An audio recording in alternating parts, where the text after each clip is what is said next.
Let's bring in Bret Baier now, anchor and executive editor of Special Report, Fox News chief political anchor. Bret, welcome to you. Good to have you here this afternoon. Here's the latest that we heard from John Kirby on not knowing exactly what else is out there.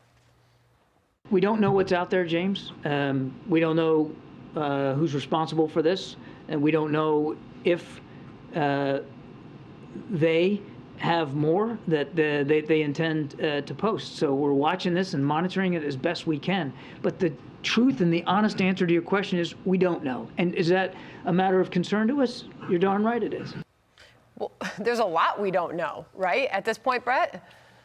Yeah, there is. You know, Jen does a great job covering the Pentagon and national security. I had that job for 6 years, talked to some folks. There's a lot of concern about this, Sandra, a lot.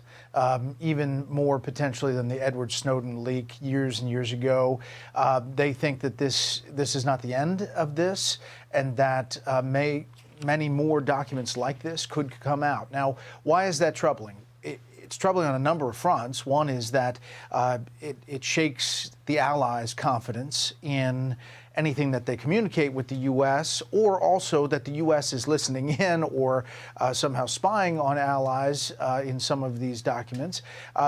And also the assessment about Ukraine is troubling and may give really valuable intelligence to Vladimir Putin in Russia, and may embolden him as Ukraine gets ready for a spring offensive that's largely been planned for weeks and weeks. Maybe it's not as robust as many believe it could have been. Here's Mike Rogers on the leaker having more information, and what he details is the most disturbing part of this moment. Here's the scary part. That leaker has more information. It's on an electronic medium today, and that person is also likely sitting on a bunch more than just this. This is just the piece that you caught. This person isn't new to this. These messages, sounds like to me, have been going back a while. U.S. intelligence just didn't catch it until very recently. And that is scary, Bret. I mean, going back to Kirby's initial point, we don't know what else is out there. What do you expect is going to happen next with all of this, Bret? Well, first of all, the Justice Department and the Pentagon have launched criminal investigations, and I think there's going to be this really red alert sense of trying to figure out who this is and how to stop it.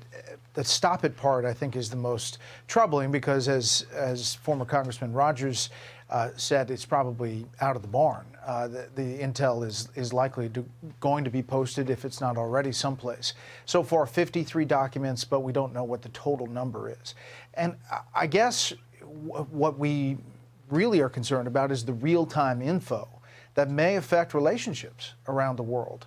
And we may be learning more that we're not supposed to be learning. That's classified intel about those relationships. There's obviously the current concerns and the message this sends to our adversaries, right? But to your point about our allies, that was what General Kellogg was talking to us about earlier, and what effect this is going to have on our closest allies all over the world. Bret, final thought. Yeah, I think that anytime a leak, a breach like this happens, it really shakes confidence. Yeah. And I think that in this time, when it's so tense in so many parts of the world, it's not the best time for something like this. Obviously, an incredibly urgent matter. We'll continue to cover it. Jennifer Griffin, awesome on that at the Pentagon. Bret, thank you. We'll see you tonight, 6 p.m. Special Report. Thank you. You bet. Thanks.